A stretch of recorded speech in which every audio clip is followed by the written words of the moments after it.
Good morning friends. तो prelims booster का पहला टॉपिक देखते हैं जो कि है नेशनल टेक्नोलॉजी डे। तो 11 मई 2021 को हमने 23rd नेशनल टेक्नोलॉजी डे जो है उसको सेलिब्रेट किया है। इसको जो है सबसे पहली बार 1999 में सेलिब्रेट किया गया था। अब इसको क्यों सेलिब्रेट किया जाता है? बिकॉज 1998 में इसी दिन हमने जो है अपने न्यूक्लियर जो है बॉम्ब्स पोखरान में टेस्ट किए थे। ठीक है, उसी के एक साल बाद जो सबसे पहला जो है ये नेशनल टेक्नोलॉजी डे जो है सेलिब्रेट किया गया when prime minister Atal Bihari Vajpayee ji declared this day as national technology day. अब जो technology development board of India है वो इसकी सेलिब्रेशंस ऑर्गेनाइज करता है। इस साल का थीम है science and technology for a sustainable future. इसी दिन हमने देखो बैकग्राउंड देख लेते हैं कि शक्ति 1 न्यूक्लियर मिसाइल जो है हमने पोखरान 2 में इसको टेस्ट किया था, जिसका नाम ऑपरेशन शक्ति रखा था हमने। और बहुत कम लोगों को ये पता है कि उस दिन हमने त्रिशूल मिसाइल जो surface to air short range missile है उसको भी टेस्ट किया था। और फर्स्ट इंडिजिनस एयरक्राफ्ट इंडिया का हंसा 3 उसको भी हमने टेस्ट किया था। ठीक है, तो ये हमारा एक ओवरऑल जो है हमारी टेक्नोलॉजी से रिलेटेड ये पूरा दिन बन गया था। इसलिए इसको हम नेशनल टेक्नोलॉजी डे के रूप में इसको हम सेलिब्रेट करते हैं। टेक्नोलॉजी डेवलपमेंट बोर्ड को देख लेते हैं। ये सितंबर 1996 में बनाया गया था based upon this act, technology development board act. तो ये एक स्टैट्यूटरी बॉडी है बेसिकली। और ये हमारे जो जितनी भी साइंटिफिक रिसर्च होती है, टेक्नोलॉजी के पे रिसर्च हो रही है, उसको कमर्शियलाइज करने के लिए इसको बनाया गया है। सबसे पहली ऑर्गेनाइजेशन है इंडिया में जो कि कमर्शियलाइज करना चाहती है जो इंडिजिनस रिसर्च हो रही है, ताकि उसका जो बेनिफिट है हमारी प्राइवेट कंपनीज़ को, पब्लिक कंपनीज़ को, हमारे लोगों तक पहुंच सके। अब इसको ग्रांट्स मिलते हैं गवर्नमेंट ऑफ इंडिया से। कहाँ से वो ग्रांट्स मिलते थे? रिसर्च एंड डेवलपमेंट सेस जो है वो लगाया गया है। तो उसके ऊपर जो है उससे पैसा इकट्ठा होता है उससे जो है ग्रांट्स टेक्नोलॉजी डेवलपमेंट बोर्ड को मिलते हैं। B1617 अब ये डबल म्यूटेंट वायरस जो है, वायरस का जो ये वेरिएंट ऑफ कोरोना वायरस है, इसको ग्लोबल वेरिएंट ऑफ कंसर्न जो है वो वर्ल्ड हेल्थ ऑर्गेनाइजेशन ने डिक्लेयर कर दिया है। अब वो कैसे डिक्लेयर करते हैं? वेरिएंट ऑफ इंटरेस्ट, मतलब कि इस पर इंटरेस्ट दिखाया उन्होंने, उसके बाद इसको वेरिएंट ऑफ कंसर्न वो जो है डिक्लेयर करते हैं। मतलब कि पहले उनका इंटरेस्ट डेवलप होता है कि yes this is something we have to look at it. उसके बाद जो है उसको अगर वो कंसर्न है तो उसको डिक्लेयर किया जाता है कि yes this is a variant of concern. तो उसका एक प्रोसीजर होता है। प्रोसीजर क्या है कि देखा जाता है कि ट्रांसमिसिबिलिटी कैसी है, और क्या ये कोविड की जो हमारी बीमारी है उसके जो प्रोग्रेस हो रही है उसमें कोई चेंज ला सकता है। तो यस, ये भी देखा गया कि yes this is very virulent. तो ये जो है डबल म्यूटेंट को जो है बेसिकली इसको डिक्लेयर कर दिया गया as a variant of concern. और जो है कैसे कंसर्न जो है इसको डिक्लेयर कैसे किया जाता है? WHO ने एक वर्किंग ग्रुप बनाया है, उससे कंसल्ट करके जो WHO है वो इसके ऊपर एक्शन लेता है, किसी भी वेरिएंट को वेरिएंट ऑफ कंसर्न डिक्लेयर करता है। ठीक है, अब जो है इंडिया में इसी से surge of corona virus cases हो रहे हैं। जो सेकंड वेव है वो इसी वेरिएंट की वजह से ही हो रहा है।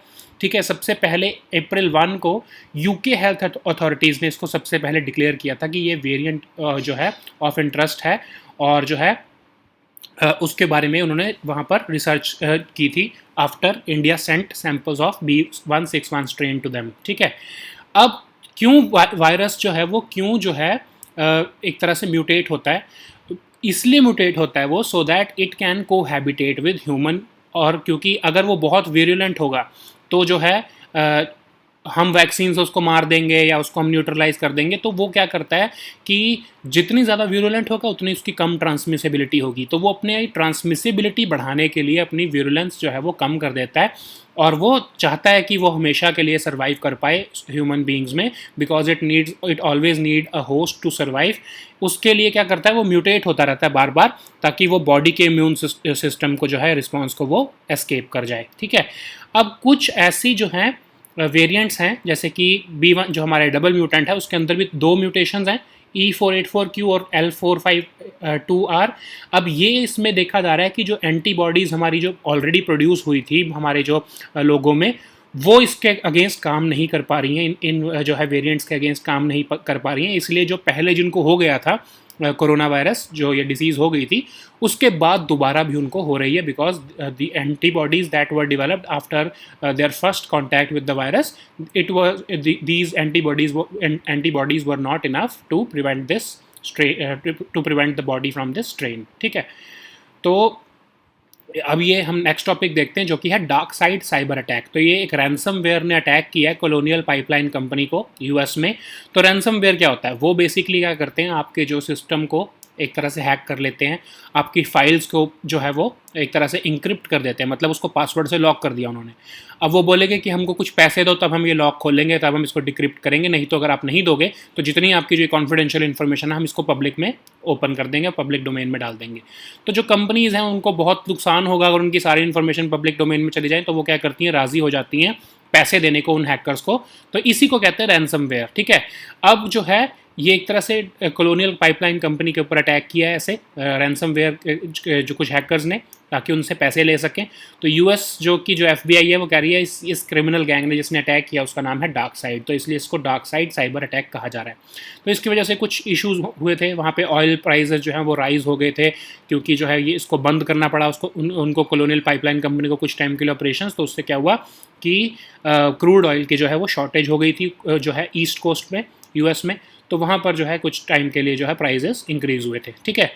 नेक्स्ट टॉपिक हमारा है डेटर कमेटीज़। तो ये जो बेंगलुरु में कर्नाटका गवर्नमेंट ने जो है बेसिकली डेटर कमेटीज़ बना दिया। डेटर कमेटीज़ क्या है, decentralize triage and emergency response committees. तो ये जो है वहाँ की जो म्यूनिसिपल कॉरपोरेशन है बेंगलुरु की, जिसका नाम है बृहत बेंगलुरु महानगर पालिके BBMP, उसके साथ कोऑर्डिनेट करके ये काम करेंगी। बेसिकली ये हैं क्या, डेटर कमेटीज़ हैं कि डिसेंट्रलाइज कर दिया है बेंगलुरु ने या फिर कर्नाटका गवर्नमेंट ने बेसिकली जो बेंगलुरु में जो ऑपरेशंस चल रहे हैं कोरोना वायरस को जो है रोकने के लिए, उन ऑपरेशंस को वार्ड लेवल पर डिसेंट्रलाइज करने का जो काम किया है, उसके लिए वार्ड लेवल पर जो कमेटीज़ बनाई हैं उनका नाम है डेटर कमेटीज़। तो 198 वार्ड्स हैं बेंगलुरु में, तो उनको सबको एक एक जो है डेटर कमेटी बना के दे दी है और कहा है कि आप बिल्कुल डिसेंट्रलाइज कर दो और सारा रिस्पॉन्स अब ये कमेटीज़ देखेंगी, ठीक है। अब लोकलाइज एक्शन करेंगी ये सारे BBMP ऑफिशियल्स, वार्ड कमेटी के जो मेंबर्स हैं, गवर्नमेंट ऑफिसर्स, सारे रिप्रेजेंटेटिव्स, मतलब जो उस वार्ड में जितने भी जो है सरकारी या फिर जो लोकल सोसाइटी के जो एक्टिव मेंबर्स हैं, जितने भी जो वॉलंटियर्स आ रहे हैं, वो सब इन्हीं कमेटीज़ के साथ कोऑर्डिनेट करके जो है कोरोना का रिस्पॉन्स देंगे, ठीक है। इससे क्या होएगा कि एक वार्ड लेवल पर अगर आप देखो तो पहले बहुत सारी जो है कोई म्यूनिसिपल कॉरपोरेशन अपना अलग काम कर रही है, फिर डिस्ट्रिक्ट एडमिनिस्ट्रेशन अपना अलग काम कर रही है, स्टेट जो गवर्नमेंट अपना अलग काम कर रही है, मतलब ऐसे बहुत सारे अलग अलग जो NGOs अपना अलग काम कर रहे हैं, वॉलंटियर्स अपना अलग काम कर रहे हैं।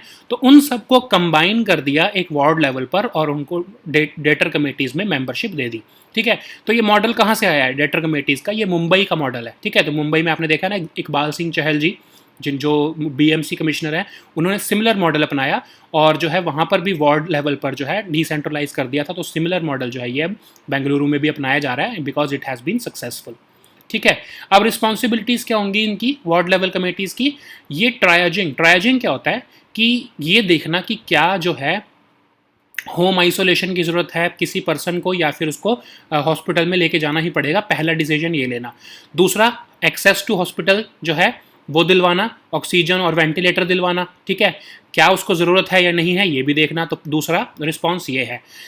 तीसरा रिस्पॉन्स क्या होता है इसमें कि कॉन्टैक्ट ट्रेसिंग करना और टेस्टिंग करना। तो ये तीनों के तीनों, इसको ट्रायजिंग तभी कहते हैं, ये तीनों के जो रिस्पॉन्स हैं ये वार्ड लेवल जो कमेटीज़ होंगी जिनको नाम डेटर कमेटीज़ हैं यही देखेंगी, ठीक है। अब ये सारी जो आपको हॉस्पिटल से लेके आपके जो जितने भी आपकी होम आइसोलेशन में या आपके जितने भी ग्रीवेंस हैं या जो भी आपको ज़रूरत है, ये सारी जो ये कमेटीज़ ही देखेंगी, ठीक है। अब यूनिवर्सल वैक्सीनेशन भी यही इंश्योर कराएंगे कि आपके पूरे वार्ड में जो है ये कमेटीज़ इंश्योर करेंगे कि वैक्सीनेशन हुई है सबकी कि नहीं हुई है। इवन जब किसी की डेथ हो जाती है कोरोना की वजह से, तो जो फैमिलीज़ को जो पूरा प्रोसीजर फॉलो करना पड़ता है, क्रीमेटोरियम टीम्स के साथ कांटेक्ट करना, वैन को कैसे बुलाया जाए, ये सारा का सारा प्रोसीजर में भी हेल्प यही कमेटीज़ करेंगी, ठीक है। अब मेन स्ट्रेटजी इनकी क्या है, सबसे पहला तो है कि एफिशिएंट एडमिशन टू हॉस्पिटल्स, मतलब जिन लोगों को हॉस्पिटल की ज़रूरत है सिर्फ वही वहाँ पर जाएं, ऐसे ही अननेसेसरी जो बेड्स ऑक्यूपाई ना किए जाएं। तो इसकी एडमिशन जो है वो देखना एफिशिएंट हो रही है या नहीं, ये काम सबसे पहला जो है इन्हीं कमेटीज़ का है। दूसरा है efficient discharge from hospitals, so that जल्दी से, मतलब कि अगर कोई पर्सन बिल्कुल ठीक हो गया है तो वो एक दिन भी एक्स्ट्रा वहाँ पर ना रहे और उसका एफिशिएंटली डिस्चार्ज हो जाए वो, सो दैट बेड की जो ऑक्यूपेंसी रेट है वो ओवर क्राउड ना हो, उसको भी देखना इनका ही काम है। ठीक है, फिर हॉस्पिटल्स की एम्पावरमेंट भी इन्हीं का काम है। तो ये 3E स्ट्रेटजी जो है ये बेसिकली फॉलो करेंगी ये कमेटीज़। और जो सिविल सोसाइटी ऑर्गेनाइजेशन या रेजिडेंट एसोसिएशन हैं वो इनको टाइम टू टाइम अपडेट देते रहेंगे कि आप ये सही नहीं कर रहे हो, आपको ये डेटा प्रोवाइड करेंगी। ठीक है, सजेशंस देती रहेंगी सो दैट ये डिसेंट्रलाइज्ड जो प्रोसेस है ये बिल्कुल स्मूथली चलता रहे। नेक्स्ट टॉपिक है नासाज ओसिरिस रेक्स। तो ये नासा का एक जो है ये मिशन गया था एस्टेरॉयड बेनू के ऊपर। तो ये 2016 में इसको लॉन्च किया गया था, 2018 में वहाँ पर पहुँच गया था। तो अब ये जो है 2 साल के बाद जो है ये वापस अपनी जर्नी जो है अर्थ पे की तरफ मूव करने लगा है और ये सैम्पल्स लेके आ रहा है वहाँ से, तो इसीलिए ये न्यूज़ में चल रहा है। ठीक है, तो ये सबसे पहला मिशन है नासा का जो कि एक नियर अर्थ एस्टेरॉयड पे गया है। तो अब ये सैंपल वहाँ से लेकर वापस आने वाला है। तो एस्टेरॉयड बेनू है क्या?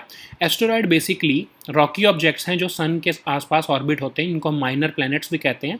तो जो बेनू है वो एक एम्पायर स्टेट बिल्डिंग आपने देखी है ना न्यूयॉर्क में, कई मूवीज़ में देखी होंगी आपने।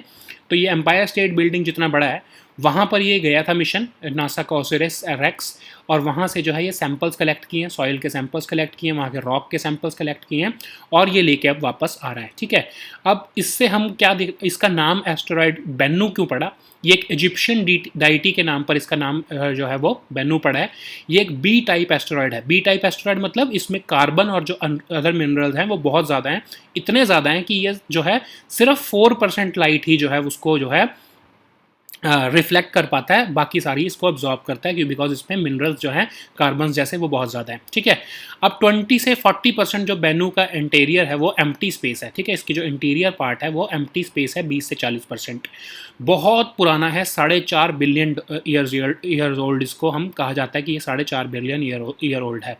अब इसको हम क्यों इधर से सैंपल्स लेके आ रहे हैं? सो दैट हमको पता लग पाए कि अर्थ का ओरिजिन कैसे हुआ, प्लैनेट्स का ओरिजिन कैसे हुआ, सन का ओरिजिन कैसे हुआ, इसके बारे में सारी इन्फॉर्मेशन हमको एस्टेरॉयड से मिल पाएगी। ठीक है, बिकॉज वो हमारे पुराने कोई प्लैनेट्स के टुकड़े हैं, कुछ हमारे कॉमेट्स जो हैं उनके कुछ वो रिमेनिंग पार्ट्स रह गए हैं, तो उससे हमको सारा जो है एस्टेरॉयड, ये बहुत पुराना है, 4.5 बिलियन ईयर ओल्ड का है, उससे हमको उनके सैंपल जो हम लेके आएंगे उससे हमको पता लग पाएगा कि सोलर सिस्टम कैसे इवॉल्व हुआ है। ठीक है, अब ये कहा जाता है कि there is a slight possibility कि बेनू जो है वो अगली सेंचुरी में 2175 से लेकर 2199 के बीच में शायद अर्थ को स्ट्राइक कर सकता है because of its orbit clash with the earth. ठीक है, तो इसके बारे में भी हमको ज़्यादा डिटेल मिल जाएगी जब हम इसको रिसर्च करना शुरू करेंगे। ठीक है, अब ये ओसिरिस रेक्स का मिशन क्या था? वहाँ से सैंपल कलेक्शन करना। ठीक है, इस एस्टेरॉयड से 2016 में इसको लॉन्च किया गया था, 2018 में जो है ये वहाँ पर पहुँच गया था। अब ये वहाँ से सैंपल कलेक्ट कर चुका है और अब ये वापस आ रहा है। इसका total mission I think 7 years का था, तो ये अभी कंप्लीट करेगा। जब ये 2 साल इसको और लगेंगे आने में, तो 7 ईयर्स का इसका टोटल मिशन कंप्लीट हो जाएगा। अल अक्सा मॉस्क न्यूज़ में चल रही है बिकॉज इजरायली पुलिस ने अल अक्सा मॉस्क में जो है, जो कि ईस्ट जेरूसलम में लोकेटेड है, वहाँ पर जो है कुछ जो पीपल हु वर प्रोटेस्टिंग उनको जो है वहाँ पर से निकालने की कोशिश की है, उनको जो है भगाया है। तो उसमें कुछ लोग जो है वो इंजर हो गए हैं। उसके बाद से क्लैश शुरू हो गया गाज़ा स्ट्रिप और इसराइल के बीच में। आप देख रहे हो रॉकेट लॉन्च किए जा रहे हैं वहाँ पर। जो हमास है गाज़ा स्ट्रिप में वो टेररिस्ट अटैक्स कर रहा है, इसराइल के ऊपर जो है रॉकेट्स से अटैक कर रहा है, इसराइली सिविलियंस के ऊपर अटैक कर रहा है। In response Israeli defence forces भी अटैक कर रही हैं, हमास के ऊपर भी अटैक कर रही हैं, और जो है वहाँ के आम लोगों पर भी अटैक किया जा रहा है गाज़ा में। Because in when you are attacking through rockets and missiles, the missiles will not see कि वो पर्सन जो है वो इनोसेंट है या फिर वो एक टेररिस्ट है। ठीक है, तो इवेंट्स क्या हुए हैं कि अभी इजरायली फोर्सेस जो है वो पैलेस्टीनियन जो वर्शिपर जो अभी रमज़ान के टाइम पर वहाँ पर गैदर हुए थे, उनको उन्होंने वहाँ पर से भगाने की कोशिश की। बिकॉज वो उनको इजराइलीज़ को वहाँ पर जो है उनका जेरूसलम जो वो मनाते हैं जेरूसलम डे, उसको सेलिब्रेट करने के लिए वो बीच में कुछ अड़ंगे डाल रहे थे। तो उन्होंने उनको वहाँ से भगाने की कोशिश की कि हमको आप सेलिब्रेट करने दो, बिकॉज इसराइल ऑल्सो सेलिब्रेट्स जो है capture of Jerusalem on 10th मई, ठीक है। तो इसी को ही जो सेलिब्रेट करने की कोशिश की थी, एनुअल जो है उनका जेरूसलम डे होता है, तो उसके ऊपर जब उनमें थोड़ी सी जो है कुछ प्रॉब्लम्स आई तो उन्होंने उनको वहाँ से भगाने की कोशिश की। फिर 1967 में अरब इजरायली वॉर में जो है, जो उससे पहले तो वेस्टर्न जेरूसलम तो पहले से इसराइल के पास है, ईस्ट जेरूसलम जो है वो 1967 में अरब इजरायली वॉर के बाद इसराइल ने कैप्चर किया था। तो उसी को सेलिब्रेट करने के लिए जो है ईस्ट जेरूसलम में जो है इसराइलीज जो है वो जूइश ग्रुप्स जो है वो प्रोसेशन निकालते हैं, ठीक है। उसके बीच में जब ये पैलेस्टीनियन वर्शिपर्स आ रहे थे तो उन्होंने उनको एविक्ट करने की कोशिश की। उसके बीच में क्लैश शुरू हुआ। अब ये क्लैश जो है एक तरह से ऑलमोस्ट एक फ़ाइट के बीच में, जो कि एक बेसिकली ये एक उनका रूटीन है, वहाँ पर हमेशा लड़ाई होती रहती है, तो ये बैटल के बीच में जो है कन्वर्ट हो चुका है। अभी हमारे लिए इंपॉर्टेंट क्या है इसमें, अल अक्सा मॉस्क की लोकेशन सबसे पहली बात तो, ठीक है। अल अक्सा मॉस्क जो है, अब आप देखो जेरूसलम अगर आप एक सिटी सोचो तो जो उसकी ईस्टर्न साइड है वहाँ पर ये अल अक्सा मॉस्क है, ठीक है। इसको कंट्रोल कौन करता है, जॉर्डन को इन्होंने जो है इसराइल ने जब ईस्ट जेरूसलम को कैप्चर किया तो उन्होंने जो इसको जो अल अक्सा मॉस्क है इसकी जो मैनेजमेंट जो है बेसिकली वो जॉर्डन को दे दी और उनको कहा कि आप इसके एडमिनिस्ट्रेशन को चलाओ। अब ये बीच में ना एक वॉल है, वेलिंग वॉल जिसको कहा जाता है। तो मतलब आप सोचो कि एक एरिया है, उसके बीच में एक वॉल है, वो पूरा एरिया है, उसकी लेफ्ट साइड में मतलब वेस्टर्न साइड में जो है वहाँ पर जो है ज्यूइश जो है जो वर्शिपिंग प्लेस है जिसको हम टेम्पल माउंट कहते हैं, जिसको जो इस्लाम में हराम शरीफ कहा जाता है, ठीक है। और वैसे वो जुडाइज़म की होलीएस्ट साइट है उनके लिए, ठीक है। लेकिन जो है ईस्टर्न साइड पे जो है ये अलक्सा मॉस्क है। तो ये पूरा टेम्पल कॉम्प्लेक्स जो है वो है कॉमन ही, लेकिन वहाँ पर क्योंकि जब ये जैसे जब रमज़ान आ जाते हैं फिर उनके लिए तो जब रमज़ान आ जाते हैं तो वो इस कॉम्प्लेक्स में जो है वो अक्यूमुलेट हो जाते हैं वहाँ पे पैलेस्टीनियंस। और जो जब ये अगर वो कोइंसाइड हो जाए जैसे कि किसी ऐसी इवेंट के थ्रू के आसपास, जैसे कि अब ये जेरूसलम डे, तो वहाँ पर जूइश भी इकट्ठे हो जाएंगे, तो देयर इज़ अ पॉसिबिलिटी कि उनके बीच में क्लैश होगा, बिकॉज वो सिमिलर एक कॉम्प्लेक्स में जो है वो इकट्ठे हो गए हैं, ठीक है। तो सिमिलरली अभी यही हुआ है। तो हमारे लिए इंपॉर्टेंट सबसे है कि एक तो इसकी लोकेशन कि ये ईस्ट जेरूसलम में लोकेटेड है, और जो है टेम्पल माउंट जो है वो वेस्ट जेरूसलम में लोकेटेड है। बीच में एक वॉल है जो कि सेक्रेड है ज्यूज़ के लिए, वेलिंग वॉल कहते हैं इसको। वहाँ पर आपने देखा होगा कई बार वीडियोज़ में, वहाँ पर जाके ज्यूज़ जो है वो रोते हैं because of their some tradition. और जो है इसमें और हमारे लिए कोई ज़्यादा इंपॉर्टेंट नहीं है, जिसको आप पढ़ लेना वैसे ही, ठीक है। बाकी तो आपको हिस्ट्री इसके बारे में थोड़ी बहुत पता ही होगी। Next topic is covid line on mount Everest. तो चाइना जो है वो एक लाइन ऑफ सेपरेशन जो है वो बनाना चाहता है on the top of mount Everest. क्यों बनाना चाहता है, बिकॉज जो एवरेस्ट है वो नेपाल और चाइना के बॉर्डर पे है, तो उसको नेपाल से भी हम जो है चढ़ सकते हैं माउंट एवरेस्ट पे, और चाइना से भी चढ़ सकते हैं। अब चाइना ने तो जब से कोविड शुरू हुआ तब से वहाँ से जो है क्लाइंबिंग बंद कर रखी है, लेकिन नेपाल की तो जो टूरिस्ट इकोनॉमी वहाँ पे से चलती है तो उसने वहाँ से बंद नहीं किया हुआ है, जो नेपाल से क्लाइंबर्स जो है वो वहाँ पर चढ़ रहे हैं, ठीक है। तो चाइना को ये डर है कि नेपाल से जो कोई कोविड पेशेंट्स जो हैं या कोविड इन्फेक्टेड पर्सन अगर चढ़ के वहाँ पर चला गया और जो है किसी चाइनीज़ क्लाइंबर को जो है वो बेसिकली या फिर चाइना की तरफ को जो है कोविड के कोई डेंजर आ गया, तो इसलिए उन्होंने क्या किया है कि हम एक लाइन बना देते हैं। चाइना कह रहा है कि हम एक लाइन बना देते हैं जिसको क्रॉस ना करें, नेपाल से आते हुए जो क्लाइंबर्स हैं वो उसको क्रॉस ना करें। और जो चाइना की साइड से जो क्लाइंबिंग कर रहे हैं, बिकॉज अब चाइना में कोविड इज़ कंट्रोल्ड, तो वो वहाँ से क्लाइंबिंग शुरू हो चुकी है। तो वो चाइनीज़ जो क्लाइंबर्स हैं और नेपाल की साइड से जो क्लाइंब कर रहे हैं वो एक दूसरे के साथ कॉन्टैक्ट में ना आए, इसके लिए जो है ये क्लाइंबिंग जो ये एक लाइन ऑफ सेपरेशन बनाने की बात की जा रही है, ठीक है। अब क्या ये पॉसिबल हो पाएगा क्लाइंबर्स को रोकना फ्रॉम एवरेस्ट, ठीक है। अब जो एक्सपर्ट्स हैं वो कह रहे हैं कि इसकी कोई ज़रूरत नहीं है इस लाइन को बनाने की। सबसे पहले तो आप ये सोचो कि जिसको कोविड है तो क्या वो माउंट एवरेस्ट चढ़ पाएगा, चाहे वो एसिम्प्टोमेटिक भी हो, but there is some sense of weakness in body. You can not मतलब जब तक आप अपने सारे टेस्ट नहीं करवा लेते, जब तक आप बॉडी के टेस्ट नहीं करवा लेते तब तक तो आप वैसे नहीं जा सकते किसी माउंट एवरेस्ट एक्सपीडिशन पे।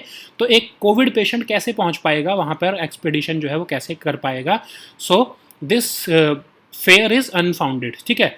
और ये कहा जा रहा है कि इन एनी वे अगर पहुंच भी गया कोई कोविड पेशेंट, तो वो उसके जो ऑक्सीजन मास्क लगे होते हैं, ग्लासेस पहने होते हैं, उसके बहुत कवर्ड होता है वो पर्सन। सो बहुत ही मतलब रेयर चांस है कि वो किसी और को इन्फेक्ट कर पाएगा कोविड से। So this whole exercise of China is meaningless according to some experts. ठीक है, सो ये हमारे आज के टॉपिक थे। We'll meet next time with new topics. Until then, goodbye and take care.